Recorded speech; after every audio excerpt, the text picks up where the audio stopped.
siang Bapak Ibu Guru. Perkenalkan, nama saya Eva Susani, CGP Angkatan 10 dari Kabupaten Deli Serdang.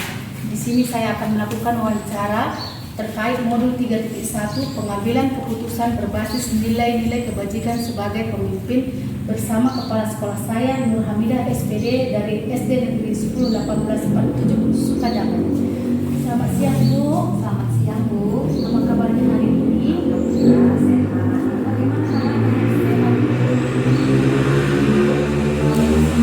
Saya akan melakukan wawancara bersama Ibu terkait dengan pengambilan keputusan berbasis nilai-nilai kebajikan sebagai pemimpin Bu. Bisa saya laksanakan Bu bersama Ibu? Boleh Bu, boleh. Di sini saya akan mengajukan beberapa pertanyaan ya Bu ya.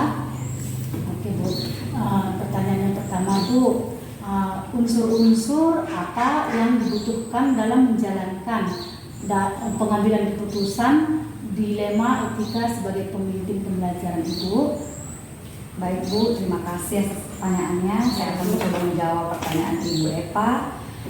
Unsur-unsur apa saja yang dibutuhkan dalam pengambilan keputusan terkait dilema etika ya Bu ya? Di sini menurut saya untuk pengambilan keputusan terhadap dilema etika, tentunya saya harus memahami terlebih dahulu apa sih itu dilema etika ya Bu.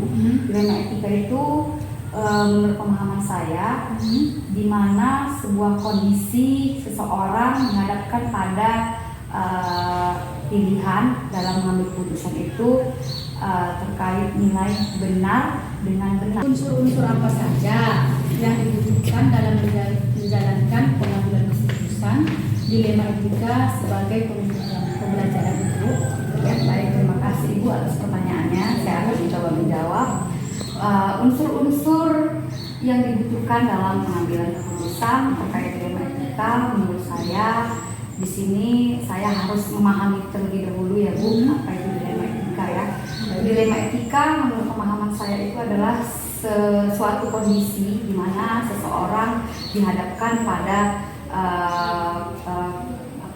pilihan dalam mengambil keputusan itu terkait dengan dua pilihan. Ada benar dengan benar gitu ya Bu ya. Jadi menurut saya dalam pengambilan keputusan mengenai dilema etika, tentunya unsur-unsur itu saya harus mengetahui dulu dilema etika itu apa, lalu nilai-nilai apa yang bertentangan dengan masalah atau kasus tersebut gitu. Lalu saya juga harus tahu dulu siapa yang terlibat dalam masalah ini sehingga nantinya saya bisa mengambil keputusan terkait dilema etika ini. Iya Bu, baik Bu. Pertanyaan berikutnya Bu ya. Selama ini bagaimana Ibu mengidentifikasi kasus-kasus yang merupakan dilema etika atau kasus-kasus yang sama benar atau bujukan moral, benar lawan salah itu? Baik, saya akan coba menjawab bagaimana cara saya mengidentifikasi ya kasus-kasus yang terjadi, apakah itu dilema etika atau bujukan moral gitu ya Bu ya. Menurut saya di sini saya akan menganalisis dulu, menelaah terlebih dahulu dari masalah tersebut, apakah misalnya ketika saya dihadapkan dengan masalah yang pilihannya itu, keputusannya itu ada benar dengan benar, berarti itu dilema etika gitu. Tapi kalau ada suatu permasalahan yang di dalamnya itu terdapat nilai kebenaran versus salah, maka itu termasuk kategori bujukan moral. Jadi untuk menangani kasusnya pun berbeda Bu. Ketika saya mengalami dilema etika, maka saya harus menelaahnya terlebih dahulu. Itu langkah pertama yang saya lakukan, menelaah nilai-nilai apa yang terkandung dalam masalah tersebut sehingga saya bisa menyelesaikannya. Oke, bagus sekali Ibu. Nah, pertanyaan berikutnya Bu, selama ini bagaimana Ibu menjalankan pengambilan keputusan di sekolah Ibu, terutama kasus-kasus untuk dua kepentingan yang sama-sama benar dan sama-sama mengandung nilai kebajikan. Ya, baik. Di sini saya akan mencoba menjawab berdasarkan pengalaman saya sebagai pemimpin di sekolah. Jadi di sini ketika saya menghadapi dilema etika ya Bu ya, tentunya di sekolah pastinya banyak kasus-kasus atau masalah-masalah yang terkait dilema etika. Namun di sini saya akan menceritakan sedikit mengenai yang saya alami kasus dilema etika ini terkait dengan guru ya Bu.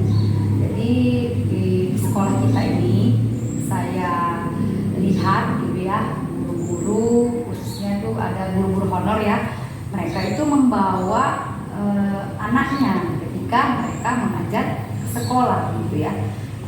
Jadi di sini alasan mereka, saya bertanya kepada guru tersebut, kenapa bawa anaknya ke sekolah gitu ya Bu ya. Karena saya rasa kalau dia membawa anaknya dia bisa tidak fokus gitu mengajar. Tapi dengan begitu pun saya bertanya terlebih dahulu, kenapa Bu harus membawa anaknya ke sekolah. Dan guru tersebut berkata bahwasannya nggak ada yang jaga anaknya. Kebetulan anaknya juga masih balita gitu ya. Jadi harus dijaga gitu ya. Untuk menjagakannya dengan orang lain sudah pasti dia akan mengeluarkan biaya gitu ya Bu ya. Di satu sisi inilah saya merasa dengan guru itu merasa iba gitu ya. Kalau dia harus mengeluarkan uang lagi gitu untuk menjagakan anaknya, di satu sisi dia guru honor gitu ya Bu ya. Mungkin gajinya tidak setimpal kalau dia harus menggaji orang gitu. Dengan latar belakang ekonomi juga. Jadi di satu sisi itulah saya merasa kasihan. Satu sisi lagi saya merasa peraturan itu guru harus fokus mengajar gitu ya, agar siswa tidak dirugikan gitu ya. Nah, jadi disinilah saya mengalami dilema etika sebagai pemimpin gitu. Tapi kembali lagi seperti yang saya bilang tadi, saya telaah. Satu sisi saya harus menegakkan peraturan bahwasannya guru harus fokus mengajar. Satu sisi lagi saya merasa kasihan dengan guru tersebut. Jadi saya rasa peraturan-peraturan itu ada pengecualian gitu ya. Jadi saya rasa ya tidak apa-apa begitu guru untuk membawa anaknya ke sekolah, asalkan saya berkomunikasi dengan guru tersebut berkomitmen bahwasannya dia itu bisa menghandle dengan baik walaupun dia membawa anaknya gitu ya. Jadi dia tetap harus bisa menghandle waktunya, supaya bagaimana tidak mengganggu kegiatan mengajar di kelas gitu. Jadi saya rasa sah-sah saja, saya tidak ada masalah karena di situ saya menggunakan hati nurani saya sebagai pemimpin, maka tidak ada masalah seperti itu. Baik Bu, luar biasa. Baik Bu, pertanyaan selanjutnya ya Ibu ya, langkah-langkah atau prosedur Ibu seperti apa yang biasanya dilakukan dalam pengambilan keputusan dilema selama ini Bu? Ya baik Bu, menurut saya langkah-langkah apa yang saya ambil dalam mengambil keputusan terkait dilema etika. Langkah-langkahnya ini Bu, saya rasa tergantung dari masalah yang terjadi ya Bu ya. Jika masalah tersebut datangnya dari siswa gitu ya, dilema etikanya dari siswa, maka saya menyerahkan gurunya untuk menyelesaikan masalah tersebut. Apabila guru tersebut merasa tidak mampu dalam menyelesaikannya dan dia membutuhkan bantuan dari saya sebagai kepala sekolah, maka saya akan turut andil membantu guru tersebut dalam mengambil keputusan. Namun jika kasusnya itu terjadi kepada guru, maka saya akan selagi saya bisa mampu saya menyelesaikan masalah tersebut, saya menyelesaikannya sendiri, mengambil keputusan sendiri. Tetapi jika saya tidak bisa menyelesaikannya sendiri, maka saya akan meminta bantuan guru-guru yang lain atau tenaga kependidikan yang lain untuk turut andil dalam mengambil keputusan supaya dapat dipertimbangkan lagi dari masalah tersebut agar dapat keputusan yang terbaik. Jadi saya melakukannya dengan musyawarah. Ya. Ibu, luar biasa sekali Ibu. Kita lanjut Bu, hal-hal apa saja yang selama ini Ibu anggap efektif di dalam pengambilan keputusan pada kasus-kasus dilema etika yang Ibu hadapi di sekolah Ibu? Ya, baik. Hal-hal yang saya anggap efektif dalam saya mengambil keputusan yang terkait dilema etika ini, tentunya yang pertama saya harus menganalisis terlebih dahulu masalah apa yang terjadi, kemudian nilai-nilai apa yang ada kandung dalam masalah-masalah tersebut. Lalu yang kedua, saya akan berkomunikasi kepada orang yang terlibat dari masalah tersebut. Dari komunikasi tersebut, maka saya akan menggali bukti-bukti dari permasalahan itu. Lalu setelah saya berkomunikasi, maka saya akan mencari solusi atau saya bisa memutuskan dari masalah tersebut, mengambil keputusan dari masalah tersebut. Namun setelah itu juga jika saya butuh bantuan guru-guru yang lain atau tenaga kependidikan di sekolah, maka saya adakan rapat. Saya akan membicarakan masalah tersebut, akan dianalisis bersama dengan guru-guru, dengan tenaga pendidikan, lalu akan mencari solusi bersama-sama dengan cara musyawarah tadi. Apabila juga diperlukan, saya juga akan meminta bantuan oleh komite sekolah atau orang-orang yang kompeten dalam masalah tersebut. Supaya mencari solusi dan bisa memutuskan keputusan dengan bijak. Jadi hal efektif itu bisa menganalisis masalah ya Bu ya, terus menentukan nilai-nilai yang dihadapi sekarang, melakukan komunikasi dan menggali bukti-bukti dan mencari solusi ya Ibu ya. Iya, benar sekali. Di situ memutuskan secara forum musyawarah yang seperti ya. Nah Ibu, kita lanjutkan ke pertanyaan berikutnya ya Ibu. Hal-hal apa saja yang selama ini merupakan tantangan dan pengambilan keputusan pada kasus-kasus etika yang Ibu hadapi? Ya, baik Bu. Menurut saya tantangan-tantangan ya, tentunya tantangan-tantangan itu banyak bisa dihadapi ketika saya mengambil keputusan. Tentunya pasti ada tantangan yang akan dihadapi, dan menurut saya tantangan itu salah satunya ya Bu ya, salah satunya saya merasa ada perasaan yang tidak enak ketika saya memutuskan suatu keputusan gitu ya. Ada perasaan yang tidak enak karena saya tidak bisa pastinya memuaskan semua pihak gitu ya. Kadang bahkan bisa terjadi kecemburuan sosial ketika saya menggunakan naluri saya gitu ya sebagai pemimpin. Saya merasa kasihan, mungkin di pihak yang lain merasa dirugikan mungkin gitu ya.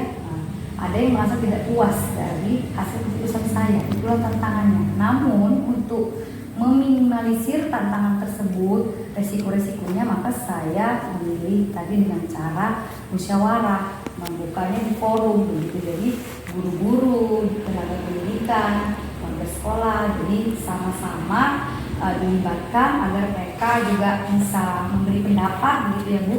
Jadi saya tidak langsung memutuskan, jadi saya minta pendapat dengan warga sekolah sehingga bisa terjadi satu pemahaman gitu. Jadi mereka juga bisa menerimanya gitu Bu. Ya baik Ibu. Di sini kita baik Bu, pertanyaan selanjutnya ya Ibu ya, langkah-langkah atau prosedur Ibu seperti apa yang biasanya dilakukan dalam pengambilan keputusan dilema selama ini Bu? Ya baik Bu, menurut saya langkah-langkah apa yang saya ambil dalam mengambil keputusan terkait dilema etika. Langkah-langkahnya ini Bu, saya rasa tergantung dari masalah yang terjadi ya. Jika masalah tersebut datangnya dari siswa gitu ya, dilema etikanya dari siswa, maka saya mengarahkan gurunya untuk menyelesaikan masalah tersebut. Apabila guru tersebut merasa tidak mampu dalam menyelesaikannya dan dia membutuhkan bantuan dari saya sebagai kepala sekolah, maka saya akan turut andil membantu guru tersebut dalam mengambil keputusan. Namun jika kasusnya itu terjadi kepada guru, maka saya akan selagi saya bisa mampu saya menyelesaikan masalah tersebut, saya menyelesaikannya sendiri, mengambil keputusan sendiri. Tetapi jika saya tidak bisa menyelesaikannya sendiri, maka saya akan meminta bantuan guru-guru yang lain atau tenaga kependidikan yang lain untuk turut andil dalam mengambil keputusan supaya dapat dipertimbangkan lagi dari masalah tersebut agar dapat keputusan yang terbaik. Jadi saya melakukannya dengan musyawarah. Ya.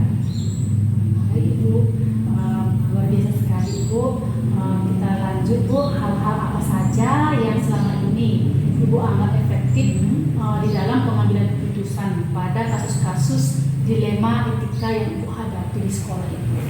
Baik, hal-hal yang saya anggap efektif dalam saya mengambil keputusan yang terkait dengan etika ini. Tentunya yang pertama saya harus menganalisis terlebih dahulu masalah apa yang terjadi, kemudian nilai-nilai apa yang ada kandung dalam masalah-masalah tersebut.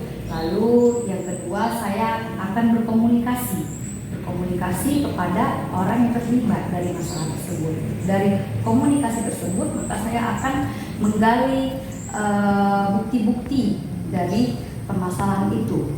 Lalu setelah saya berkomunikasi, maka saya akan mencari solusi atau saya bisa memutuskan dari masalah tersebut, mengambil keputusan dari masalah tersebut. Namun setelah itu juga jika saya butuh bantuan guru-guru yang lain atau tenaga kependidik di sekolah, maka saya adakan rapat. Saya akan membicarakan masalah tersebut, akan dianalisis bersama dengan guru-guru, dengan tenaga pendidikan, lalu akan mencari solusi bersama-sama dengan cara musyawarah tadi. Apabila juga diperlukan, saya juga akan meminta bantuan oleh komite sekolah atau orang-orang yang kompeten dalam masalah tersebut supaya mencari solusi dan bisa memutuskan keputusan yang bijak. Jadi hal efektif itu bisa menganalisis masalah ya Bu ya, terus menentukan nilai-nilai yang dihadapi sekarang, melakukan komunikasi dan menggali bukti-bukti dan mencari solusi ya Ibu ya. Iya, benar sekali. Di situ memutuskan secara forum musyawarah diskusi ya Ibu ya. Nah Ibu, kita lanjutkan ke pertanyaan berikutnya ya Ibu. Hal-hal apa saja yang selama ini merupakan tantangan dan pengambilan keputusan pada kasus-kasus etika yang Ibu hadapi? Ya, baik Bu. Menurut saya tantangan-tantangan ya, tentunya tantangan-tantangan itu banyak bisa dihadapi ketika saya mengambil keputusan. Tentunya pasti ada tantangan yang akan dihadapi, dan menurut saya tantangan itu salah satunya ya Bu ya, salah satunya saya merasa ada perasaan yang tidak enak ketika saya memutuskan suatu keputusan gitu ya. Ada perasaan yang tidak enak karena saya tidak bisa pastinya memuaskan semua pihak gitu ya. Kadang bahkan bisa terjadi kecemburuan sosial ketika saya menggunakan naluri saya gitu ya sebagai pendidik. Saya merasa kasihan, mungkin di pihak yang lain merasa dirugikan mungkin gitu ya. Ada yang merasa tidak puas dari hasil keputusan saya. Itulah tantangannya. Namun untuk meminimalisir tantangan tersebut, resiko-resikonya, maka saya memilih tadi dengan cara musyawarah, membukanya di forum begitu. Jadi guru-guru, tenaga pendidikan, warga sekolah, jadi sama-sama dilibatkan agar mereka juga bisa memberi pendapat gitu ya Bu. Jadi saya tidak langsung memutuskan, jadi saya minta pendapat dengan warga sekolah sehingga bisa terjadi satu pemahaman gitu. Jadi mereka juga bisa menerimanya gitu. Ya baik Ibu. Di sini kita cukup sekian Bu wawancara kita hari ini Bu. Ya. Saya mengucapkan terima kasih banyak kepada Sama-sama Ibu. ya Pak. Semoga sukses ya Bu untuk penggeraknya. Semangat terus Bu. Iya Bu, terima kasih Bu. Sampai ke tujuan akhir jadi guru penggerak ya. Amin Ibu. Demikianlah Bapak Ibu wawancara bersama kepala sekolah saya dengan Ibu Nur Hamidah SPD dari SD Negeri 10 1847 Sukadamai. Saya akhiri, salam bahagia, salam guru penggerak.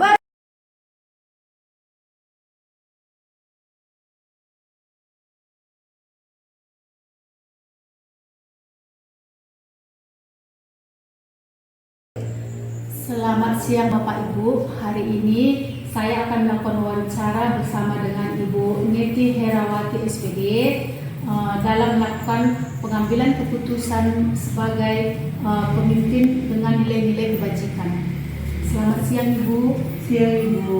Ya, apa kabarnya hari ini Bu? Alhamdulillah sehat Bu. Ibu gimana kabarnya? Saya sehat Bu. Oke Bu. Saya mau melakukan wawancara dengan Ibu Bu, boleh Bu? Boleh Bu, silahkan. silakan. Iya Bu, saya mau melakukan wawancara tentang pengambilan keputusan Ibu sebagai kepala sekolah yang berbasis nilai kebajikan sebagai pemimpin Ibu. Iya. Nah Ibu, di sini saya akan mengajukan beberapa pertanyaan ya Bu ya. Silakan Ibu. Pertanyaan yang pertama, selama ini bagaimana Anda dapat mengidentifikasi kasus-kasus yang merupakan dilema etika atau kasus yang sama benar atau bujukan moral, benar lawan salah? Oke Ibu, terima kasih pertanyaannya. Izinkan saya menjawab pertanyaan Ibu. Jadi sesuai dengan pertanyaan Ibu ajukan tadi, bagaimana selama ini saya menghadapi kasus-kasus yang berhubungan dengan dilema etika ya Bu. Bisa seperti tadi bujukan moral. Nah, jadi selama ini saya lakukan untuk mengidentifikasinya kasus-kasus yang tadi, yang mana dilema etika atau bujukan moral tadi, yang saya lakukan itu dengan mempertimbangkannya berdasarkan norma-norma yang ada di lingkungan sekitar kita. Jadi kasusnya misalnya, satu kasus kita lihat dulu ini berhubungan norma apa. Lalu dari situ kita identifikasi, kita analisis, kemudian kita selesaikan berdasarkan nilai-nilai kebajikan tadi. Oh, gitu ya Bu. Jadi Bu mempertimbangkan berdasarkan norma-norma yang ada ya Bu ya. Iya, benar sekali Ibu. Iya Bu. Selanjutnya Ibu, bagaimana Ibu menjalankan pengambilan keputusan di sekolah Ibu, terutama untuk kasus-kasus yang ada di dua kepentingan yang sama Bu, yaitu benar atau salah yang sama-sama mengandung nilai kebajikan. Oke Bu, jadi cara saya untuk menjalankan pengambilan keputusan yang selama ini sudah saya lakukan di sekolah itu ya Bu, terutama untuk kasus yang sama-sama benar. Jadi ketika kita dihadapkan pada satu kasus yang kondisinya ini sama-sama benar, dari sisi ini kita lihat benar, sisi yang satunya juga, maka saya akan mengadakan rapat dewan guru. Jadi saya adakan forum bersama guru-guru dan tenaga pendidikan di sekolah.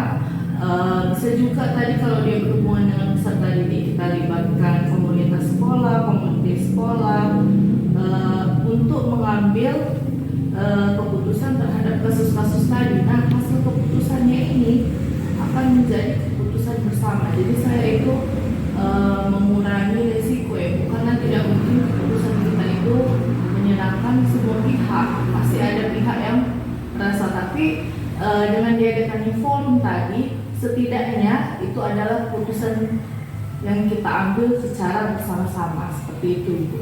Oh, jadi kalau Ibu mengambil keputusan itu dibuat forum diskusi ya Bu ya, Benar sehingga sekali. mengurangi orang yang merasa kurang apa nanti Bu ya. Iya, benar sekali Bu, karena itulah tadi kita kan namanya di satu sekolah, jadi bagaimanapun kan teman-teman, guru, tenaga pendidikan di sekolah itu tentunya perlu kita libatkan jika ada kasus-kasus yang berhubungan dengan sekolah tadi Bu.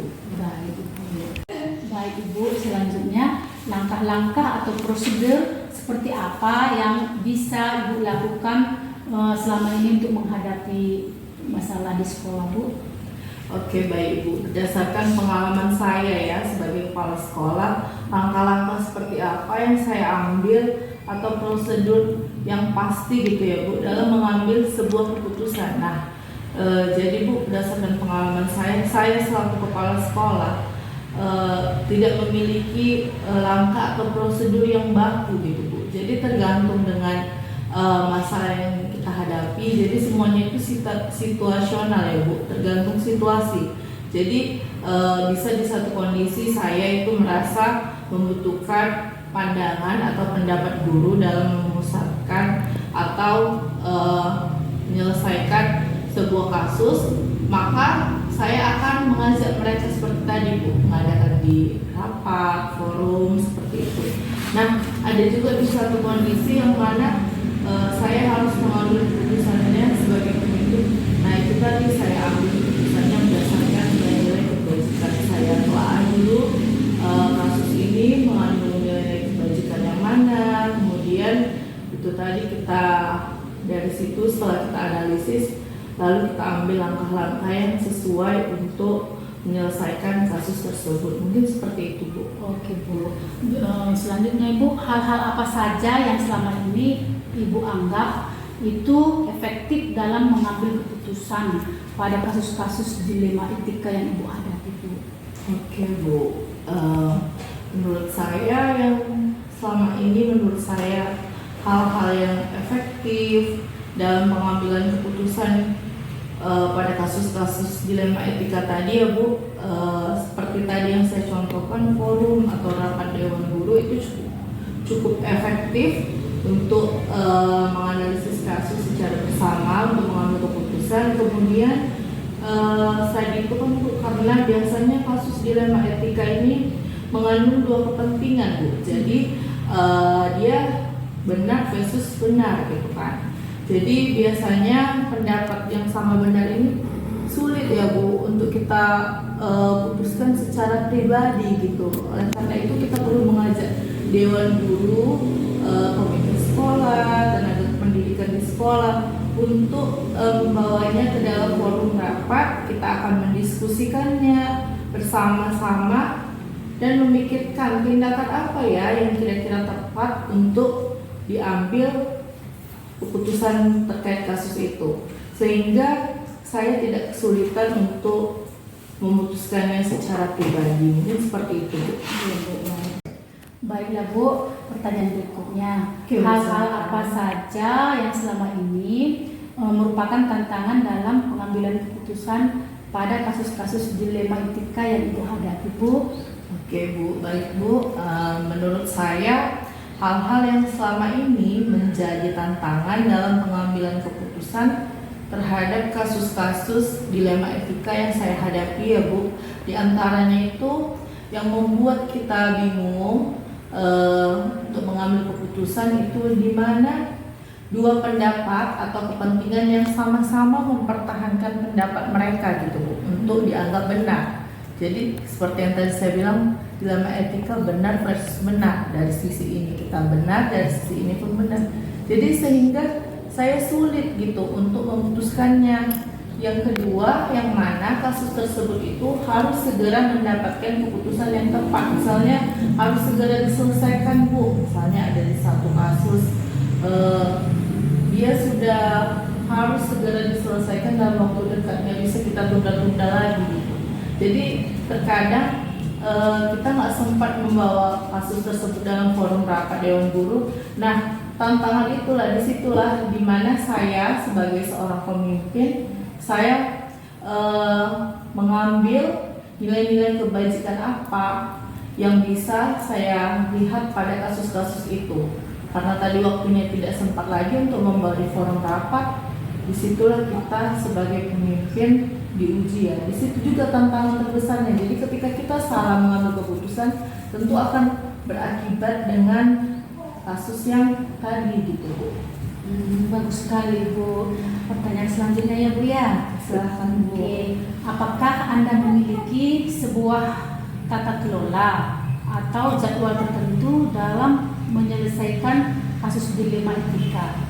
Apakah Anda langsung menyelesaikan di tempat atau memiliki sebuah jadwal untuk menyelesaikannya, Bu? Atau bentuk atau prosedur seperti apa yang Ibu jalankan selanjutnya? Oke, Bu, terima kasih, Bu. Nah, untuk tata kelola atau jadwal tertentu gitu ya, Bu, Iya, Bu. dalam penyelesaian kasus dilema etika tadi tidak ada yang pasti, Bu. Seperti di awal saya katakan, semua itu situasional, tergantung situasinya.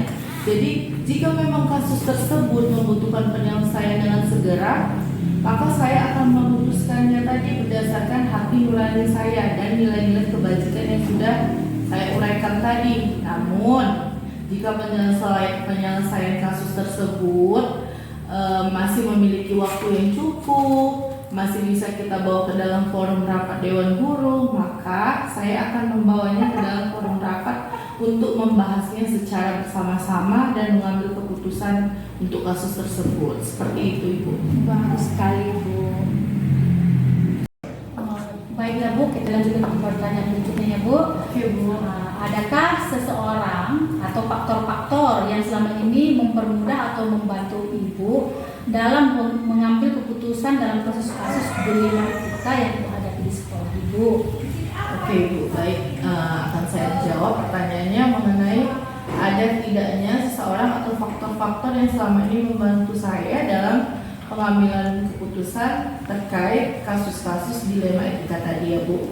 Jadi faktor-faktor yang selama ini membantu saya dalam pengambilan keputusan terkait kasus-kasus dilema etika itu diantaranya rekan-rekan guru dan tenaga pendidikan di sekolah yang selalu siap memberikan pendapat mereka, pandangan mereka terkait kasus-kasus dilema etika tadi agar saya dapat memutuskan Bu penyelesaian kasus tersebut. Jadi setelah saya mendengar pernyataan, pendapat dewan-dewan guru, nah dari situlah saya menyimpulkan penyelesaian atau pengambilan keputusan terkait masalah dilema etika tadi, seperti itu Ibu.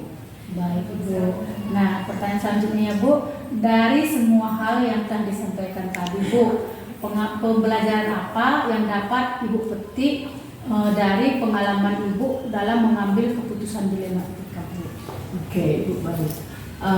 Pembelajaran yang bisa saya petik dari pengalaman saya tadi terkait pengambilan keputusan pada kasus-kasus dilema etika ya Bu, di antaranya dalam kasus dilema etika ini kita membutuhkan waktu dan proses. Jadi tidak ada yang instan ya Bu penyelesaiannya. Segala sesuatu itu berproses. Nah, serta hati nurani yang tulus nih Bu. Kita harus dengan kepala dingin untuk menyelesaikan masalahnya tadi, sehingga kita dapat melihat kasus tersebut dari sudut pandang yang benar, sehingga pada akhirnya keputusan yang kita ambil adalah keputusan yang terbaik. Seperti itu Ibu. Baik Ibu. Jadi Ibu membutuhkan waktu dan proses yang jangka panjang untuk membuat keputusan itu menjadi hasil yang lebih baik ya Ibu ya. Baik, betul sekali Bu. Baik Bu. Sekian wawancara kita hari ini Ibu. Nah terima kasih, kami sudah melakukan wawancara bersama Ibu Neti Herawati SPD dari SD Negeri 1018 55 Kutali Baru. Sekian dan terima kasih.